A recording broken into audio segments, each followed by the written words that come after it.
Olá, meus amigos, com alegria que damos início a esse breve encontro através do canal da UMEP, nesse período ainda que temos que respeitar esse afastamento, a quarentena, essas restrições de contato que são ainda necessárias para que a gente possa fazer a nossa parte, né, enquanto cidadãos, e procurar ajudar que passe logo essa pandemia. Tenho certeza, todos muito esperançosos com a chegada da vacina, certos de que muito em breve nós estaremos com a possibilidade de abrir as portas da UMEP novamente, nos encontrarmos naquela convivência tão especial, tão feliz, tão proveitosa para todos nós. Hoje a gente tem um breve bate-papo com vocês para falar um pouquinho sobre a educação espírita, sobre a literatura espírita, a importância, né, do livro, a importância da literatura que nós temos ao nosso dispor para atender tudo aquilo que a gente precisa para compreender a nossa vida na Terra, da onde viemos, o que estamos fazendo aqui, o porquê do sofrimento, das causas do sofrimento, para onde iremos, a nossa responsabilidade perante o mundo, a sociedade, a família, nós mesmos, né?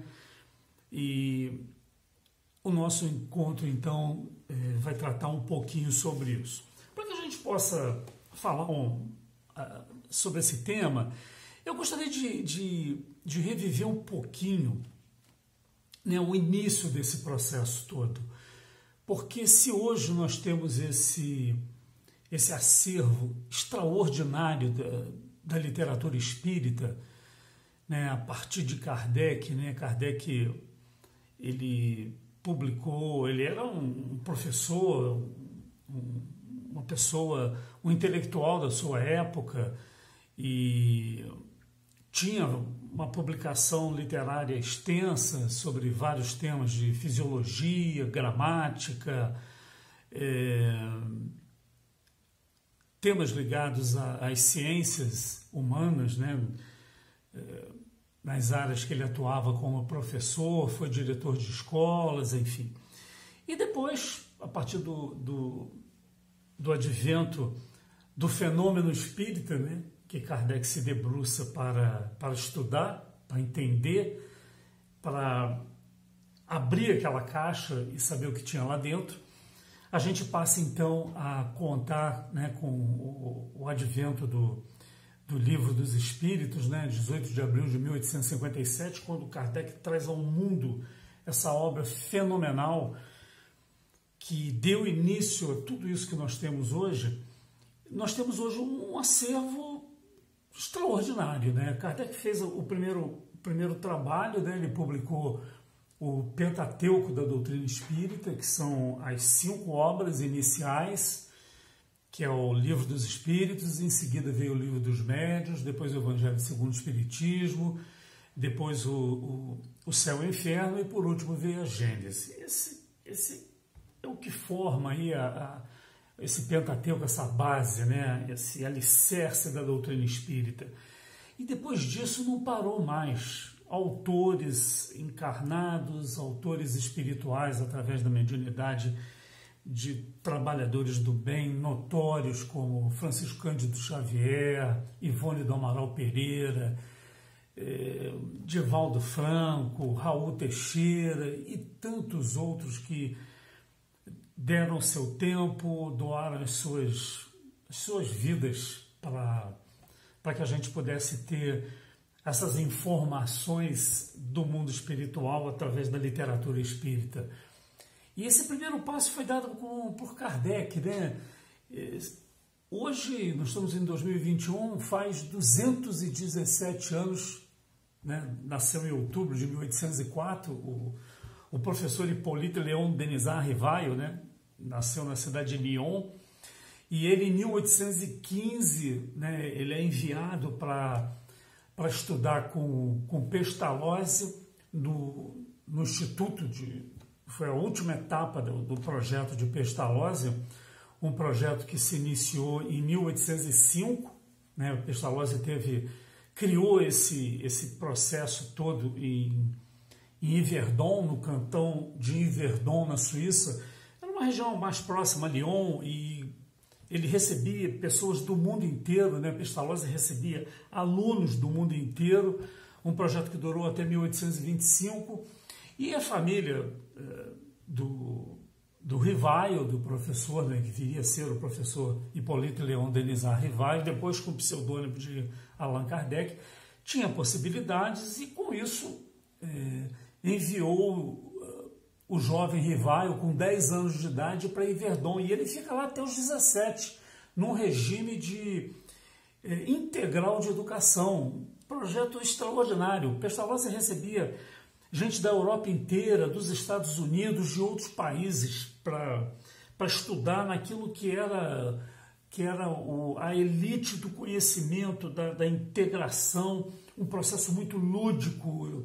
Os alunos estudavam na sala de aula zoologia, botânica, e iam a campo estudar, plantando, investigando, pesquisando com insetos, com animais, para desenvolver o seu conhecimento, aprimorar técnicas, enfim. Era um processo de educação extraordinário. E o Rivail fez parte dessa oportunidade, né? E passou então 7 anos da sua vida em regime integral, morando em Yverdon, na Suíça, e estudando com vários mestres, né? Um deles, o próprio Pestalozzi. E ele então, no final de 1822, ele retorna então a Lyon, e em 1823, com 18 anos, ele se muda para Paris. Ele sai de Lyon, onde passou os primeiros anos da sua vida, sua família morava por lá, e vai iniciar a sua vida profissional, então, com 18 anos, em Paris. Né? Começa a dar aulas, ele dava aula de várias áreas do conhecimento, de fisiologia, de matemática, de gramática, de química, enfim. Tinha uma formação extraordinária e fez isso a vida inteira. Ele foi um educador por excelência. E aí, esse processo todo vai seguindo o seu caminho, quando, em dezembro de 1854, ele encontra com um amigo dele, o senhor Fortier. O senhor Fortier era um magnetizador. Kardec estudou muito o magnetismo humano. O magnetismo humano, o estudo do magnetismo humano surgiu na Alemanha com Mesmer. E na década de 20 do século retrasado, havia em Paris uma sociedade de estudos do magnetismo humano. Um grupo de pesquisadores, de pessoas notórias daquela época, que passavam a investigar o magnetismo humano para procurar entender as suas consequências, a sua utilidade, né? Uma compreensão dessa carga energética que nós temos, né? Isso tinha vindo da Alemanha com Mesmer, né? E Kardec fazia parte, desde a década de 20, final da década de 20, que ele ingressou nessa sociedade do estudo do magnetismo. E o Fortier era um colega dele de estudos da Sociedade de Estudos de Paris também. Já não se viu há algum tempo, Kardec já estava com a idade já um pouco mais avançada. Esse início foi nos seus 20 e poucos anos, né? Mas ele conhecia o senhor Fortier, ele sabia dos fenômenos, né, que ocorriam, que eram atribuídos ao magnetismo humano. É muito interessante que um ano antes, mais ou menos, em 1853, em 1848, tinham ocorrido aqueles fenômenos de Hydesville, um condado próximo a Nova York, das irmãs Fox, né? Barulhos na casa, pedras rolavam pelo telhado, isso lá nos Estados Unidos. Aquilo saiu em todos os jornais e, enfim, foi um caso bastante interessante. Até hoje existe. A casa foi reconstruída onde viveu a família Fox. Existe um museu de Hydesville, onde um milionário comprou e mantém as coisas guardadas lá. Esses fenômenos todos ocorreram naquela época porque duas irmãs eram médiums de fenômenos físicos e havia um espírito dentro, só para a gente resumir, né? Havia um espírito que estava naquela casa e ele queria revelar o que se passou com ele. E eles começaram a fazer contato com batidas e tudo. É uma história mais longa, a gente não temos tempo hoje para falar sobre isso, mas no final da história era o seguinte: era um mascate naquela casa que viveu a família Fox. Um tempo antes morou um casal e um mascate foi lá, um dia de muita chuva, de noite, pedir abrigo, já estava muito tarde, uma tempestade, e ele foi então acolhido, só que o dono da casa, para roubar o mascate, matou o mascate e enterrou o mascate no muro da casa, no porão, porém na parede, não no chão. As primeiras buscas, quando esse espírito revelou que estava a dificuldade da comunicação imensa, né? Muito por toque, enfim. Ele revelou que ele esteve naquela casa, foi assassinado ali, estava enterrado no porão. Eles cavaram tudo, não acharam nada. E só uns anos depois, quando a família Fox se mudou para outra cidade, saiu daquela região, aquela casa foi considerada, não é difícil a gente entender, foi considerada uma casa mal assombrada. A casa ficou em ruínas até que umas crianças encontraram uma coisa estranha no muro, porque o reboco começou a cair, quando foram ver um corpo que estava murado. Isso era muito comum no Antigo Egito. Alguns povos da antiguidade, eles muravam, ao invés de fazer o sepultamento no chão, como até hoje é feito na maioria dos países, né, das cidades, eles muravam, eles faziam o sepultamento do indivíduo em pé na parede, botavam um reboco e ele ficava ali naqueles mausoléus verticais, né? E então a polícia veio, viu que era um corpo, fez uma investigação, descobriu a história toda, ou seja, tudo aquilo que foi revelado. As irmãs Fox, né, que eram crianças, elas eram crianças pequenas ainda, né? E não havia sido possível se esclarecer a época que elas ainda moravam lá. Alguns anos depois aquilo foi descoberto, foi revelado, e realmente tudo aquilo que o espírito do mascate contou realmente ocorreu. E aquilo foi um fenômeno, aquilo correu o mundo, saiu nos jornais, enfim, foi muito interessante. E em 1853, né, Hydesville foi em 1848. Em 1853 foi o ápice das mesas girantes, né? As pessoas se reuniam no entorno de uma mesa, ela começava a se movimentar em determinados grupos, nem todos. A gente sabe hoje que é preciso haver um médium de fenômenos físicos ali para permitir que a mesa seja movimentada pelos espíritos, né? A gente hoje tem uma explicação tranquila, profunda sobre esse tipo de processo. E aquilo virou festa. Terminava os saraus, as pessoas se reuniam no entorno da mesa para ver se a mesa se mexia, algumas vezes sim, algumas vezes não. Porém, alguns grupos, não só na França, mas em outros países, começaram a se reunir com o intuito de tentar entender o que era aquilo.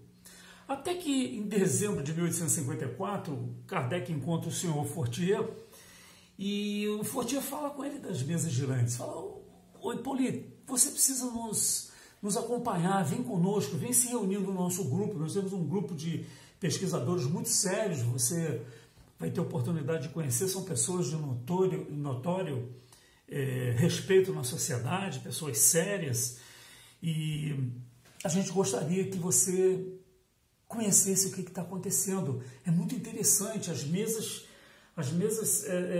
respondem a perguntas e tudo.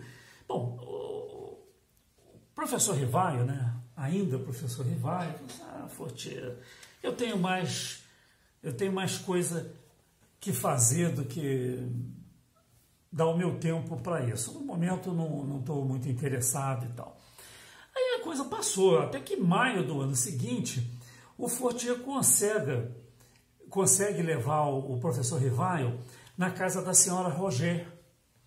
E lá eles têm um encontro lá com o senhor Carlotti, que também é um conhecido do professor Rivaio, e eles marcam então uma sessão de estudos, né, para provocar o movimento das mesas na casa de Madame Plenemaison. E o Hippolyte Léon Delisle Rivaio vai então, falou, tá bom, eu vou.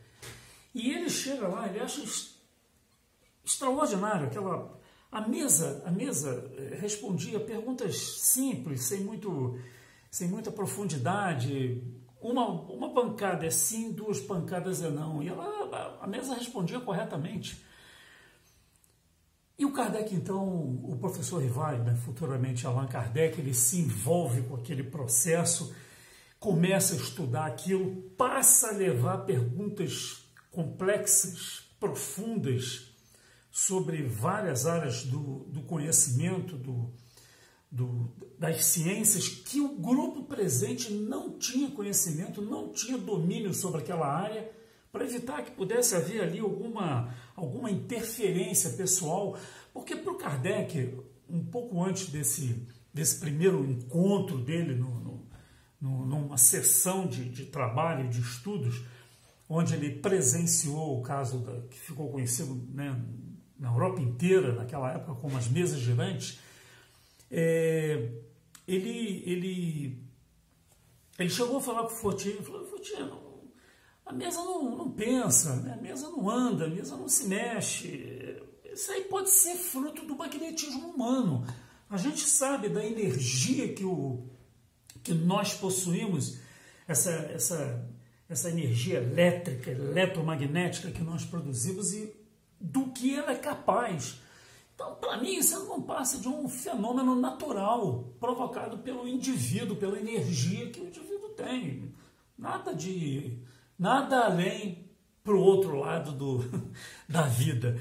Mas Kardec se depara com uma situação muito mais profunda, muito mais complexa, e aí começa todo o trabalho de pesquisa, todo o trabalho de investigação. E o que o Hippolyte Léon Delisle Rivaio faz é abrir, é criar um canal de contato, um diálogo com o mundo espiritual. Hoje é uma coisa tão simples, né? O processo mediúnico de comunicação do plano material com o plano espiritual através de um médium, de psicofonia, seja lá o tipo de mediunidade que for. É um processo tão simples, tão fácil, é o caminho de evolução da humanidade, né? Nós vamos estar cada vez mais próximos, à medida que evoluirmos, ligados do plano material com o plano espiritual de uma maneira muito mais simples, muito mais natural. Então, esse processo todo, Kardec quebra essa barreira de contato, ele cria uma ponte entre o mundo material, o mundo físico, onde estamos nós aqui, com o mundo espiritual. A questão foi muito simples. Quem são vocês? Aquilo era uma inteligência, aquilo não era mesa, e nem era produto da presença ou da energia dos presentes respondendo aquelas questões. E Kardec, então, quem são vocês? Nós somos vocês amanhã. Nós vivemos, morremos, desencarnamos e estamos de volta à vida no plano espiritual. A vida continua. E Kardec, então, estabelece um diálogo, um processo de integração, de de abordagem com o mundo espiritual profundo, ético, metódico, de uma seriedade imensa, imensa, imensa. E ele então começa a fazer todo um trabalho de investigação, eles trocam informações com outros grupos que também faziam estudos, e esse processo todo vai culminar com o dia 18 de abril de 1804, com o lançamento do Livro dos Espíritos, que teve antes uma revisão feita pelos espíritos para que não ficasse nada fora da verdade. A verdade. Isso foi um trabalho extraordinário, um trabalho importantíssimo feito por Kardec, com assessoria do plano espiritual, com uma metodologia. Kardec era muito sério, ele era conhecido como... ele era conhecido como alguém capaz de rejeitar 9 verdades, aceitar uma dúvida. Kardec não se permitia isso. Quando terminou esse trabalho, os espíritos dizem para Kardec, né, quando termina o trabalho de elaboração lá do Livro dos Espíritos, dizem: nós vamos nos encontrar uma vez por semana na casa da senhora Jafé, no endereço tal, no horário a ser marcado por nós espíritos, para que tudo fosse revisto e publicado sem erro. Os espíritos disseram o seguinte a Kardec: ocupa-te com zelo e perseverança do trabalho que empreendeste com o nosso concurso. Este trabalho é também nosso. Por isso que a doutrina dos espíritos não é catecismo, é a doutrina do Kardec. Kardec foi a pedra fundamental que permitiu que se implantasse na Terra a promessa de Jesus, do Consolador prometido. É um missionário que deu conta do seu trabalho até o último dia da sua vida. Mas é um trabalho conjunto. Por isso que dois espíritos não é da cabeça do Kardec. Ele não tirou conclusões. Os espíritos é que vieram dizer: nós estamos aqui e aqui acontece isso. Né? O que as religiões fazem hoje com relação à vida depois da morte? Tiram conclusões pelo lado de cá, não interrogam o espírito que está do lado de lá. E aí acaba não tendo informações sobre a dinâmica da vida no plano espiritual, a grandiosidade da vida no plano espiritual, da onde viemos, né? Nós viemos do plano espiritual. Então os espíritos dizem isso para ele, né? Que este trabalho é também nosso. Nós os reveremos juntos, a fim de que ele nada encerre que não seja expressão do nosso pensamento e da verdade. Por isso a seriedade que Kardec encarnou todo o seu trabalho do início ao fim. Foi um trabalho extraordinário que ele desenvolveu e nos permitiu, né, ter o nosso dispor hoje para estudar a nossa vida imortal. Nós somos espíritos imortais, nós somos herdeiros da eternidade, né? Nós somos viajantes do universo, né? Estamos em evolução, estamos evoluindo. E hoje a gente tem um cabedal de conhecimento, de informações. A literatura espírita é algo extraordinário. Francisco Cândido Xavier, o Chico psicografou 412 livros. O Divaldo Franco, mais de 240.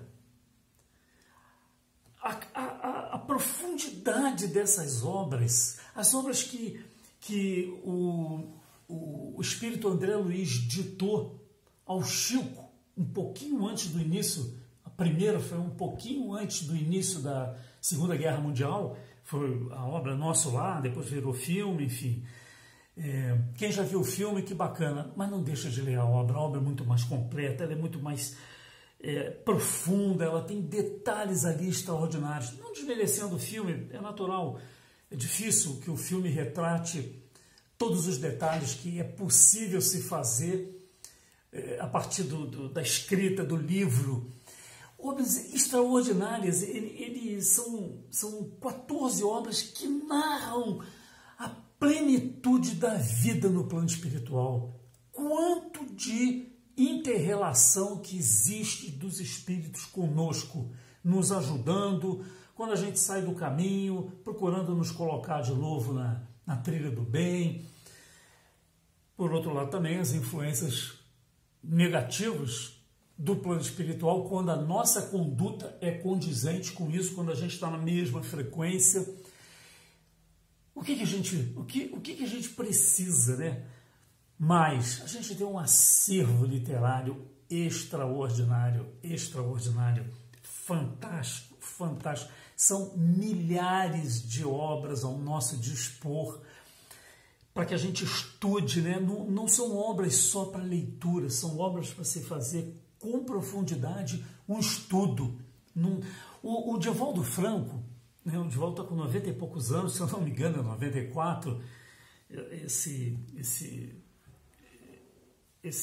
espírito extraordinário, né? Esse divulgador da doutrina espírita no mundo inteiro, que tem um trabalho da Mansão do Caminho, de atendimento aos necessitados, de doação da vida aos necessitados, como o Chico, que doou a sua vida inteira para atender os sofredores.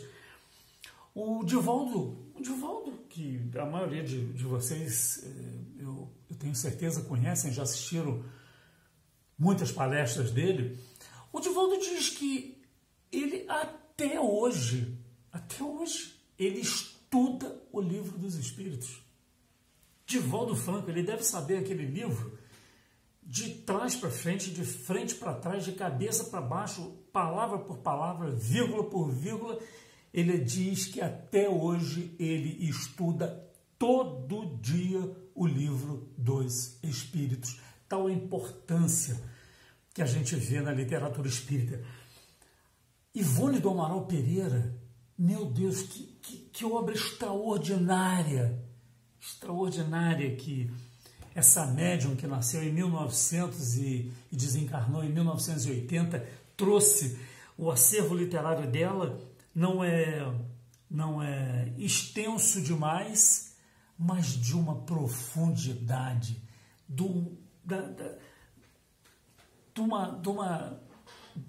de revelações ali sobre a vida espiritual extraordinárias. É muito interessante, o Chico comentava, né, ainda quando era vivo ainda, né, o Chico já desencarnou há algum tempo, ele comentava que o homem ainda precisaria de muitas décadas para alcançar com profundidade o conteúdo de informações disponível nas obras de André Luiz. A gente ainda precisaria de décadas de desenvolvimento cognitivo, de capacidade de interpretação, de aprofundamento na leitura para a compreensão da mensagem que ela está trazendo. Não é o letrismo, é o estudo aprofundado, é o estudo com valor, com determinação, com critério, com zelo, com dedicação. É a nossa vida, é o que buscamos, né, ter no nosso dia a dia, na nossa existência, né, de relações, no nosso lar. A gente precisa de informações, e a doutrina espírita é riquíssima nisso. A literatura espírita está ao nosso dispor. As revelações que o plano espiritual nos trazem a cada dia é extraordinário. E a gente não fica só no caso dos estudiosos do plano espiritual, que através da mediunidade de muitos médiuns, né, trazem para a gente. Né? Tem os encarnados também, que hoje estão publicando o fruto dos seus estudos, das suas investigações, das interpretações sobre o Evangelho do Cristo, sobre a vida no plano espiritual, as relações do mundo material com o mundo espiritual. Agora, uma coisa que a gente, já vamos encerrar esse nosso breve encontro, uma coisa que a gente tem que tomar muito cuidado hoje. A gente sabe que a internet, ela está aí para nos ajudar, para nos possibilitar. Antigamente a gente queria pesquisar algum livro, alguma obra, a gente precisava ir numa biblioteca, não é isso? Procurar saber se o livro estava disposto, tirava o livro da prateleira, abria o livro, fazia pesquisa, guardava o livro, né, levava as nossas anotações. Hoje a gente não faz mais assim. As bibliotecas são virtuais, os escaninhos não são de madeira, eles estão na web, no web espaço. Hoje a gente frequenta, visita e acessa a literatura de qualquer área do saber, em qualquer lugar do mundo, instantaneamente por intermédio da internet. Só que é precisamos ter um cuidado muito grande ao fazermos pesquisas na internet. Muito cuidado.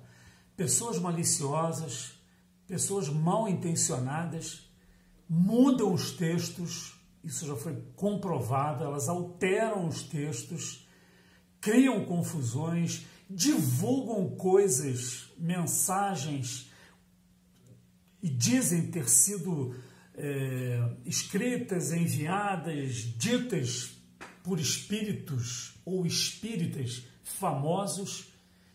Um absurdo, existem tantas coisas na internet que são aberrações, por isso a gente tem que estudar a doutrina espírita, por isso que a casa espírita é importante para o estudo da doutrina espírita, para que se evite, né, escorregar por esse desfiladeiro das fake news, né?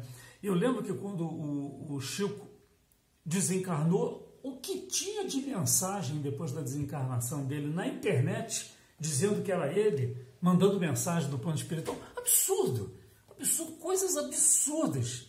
Bastava se ler ali obras, hoje existem obras, é fácil escrever um livro hoje, escrever e publicar, hoje é fácil, antigamente era muito difícil, na época de Kardec era um troço complicadíssimo. Hoje a gente digita isso, pronto, a gente cria uma obra e põe na web, a gente põe no hiperespaço aí para que as pessoas possam acessar, bota o nome que quiser, bota o autor que quiser e faz uma fake news, uma maneira de enganar, de criar confusão. Infelizmente ainda existe muito disso. Então fica uma recomendação, pode pesquisar? Claro que pode, deve, mas consulta a obra física. Valoriza a obra, o trabalho, as obras, por exemplo, do Divaldo Pereira Franco, 100% do lucro das obras dele vai para a Mansão do Caminho, para manter centenas de famílias todos os dias. Todos os dias. Então, na hora que a gente opta, né, por ler uma obra na internet, né, que foi baixada, está em PDF, vamos procurar saber se aquela obra é oficial, não é? Quem é que colocou aquilo, se foi a FEB, a Federação Espírita Brasileira, se não foi alguém que, se valendo de um equipamento, colocou aquilo tudo na internet, e a gente deixa de ajudar as instituições para as quais são destinados os recursos de venda desses livros, que normalmente é para ajudar crianças, famílias em desamparo e daí por diante. Então, meus amigos, fica aí, a gente já está chegando ao final, né? Um encontro muito breve, muito rápido. Ficamos felizes de poder estar aqui relembrando algumas coisas da doutrina espírita, pedindo a todos que leiam, vamos ler, todo dia uma página, não precisa ler muito não, lê uma página todo dia, uma página pequena, uma página. O Chico dizia o seguinte, que um livro espírita aberto, onde for, ele é um foco de luz a irradiar, uma energia poderosíssima do bem, de harmonia, de paz, de conhecimento, de fortalecimento para a nossa vida. Então fica aí o nosso bate-papo de hoje, desejando a todos confiança, tranquilidade, paciência, que tudo vai dar certo, tudo vai chegar na hora certa, como tem que ser, né? Vamos sempre confiar, porque o governador espiritual da terra, que é o seu governador desde a sua formação, é Jesus. E que ele possa nos envolver no seu amor, que Deus nos ajude também, nos ilumine, que a gente possa ter um dia, amanhã, depois, com confiança, com alegria, com determinação de que as coisas vão realmente mudar e o mundo começa a se transformar. Demora, é lento, mas a gente vai fazer parte desse processo de mudança. Vamos dar a nossa parte. Que Deus abençoe a todos.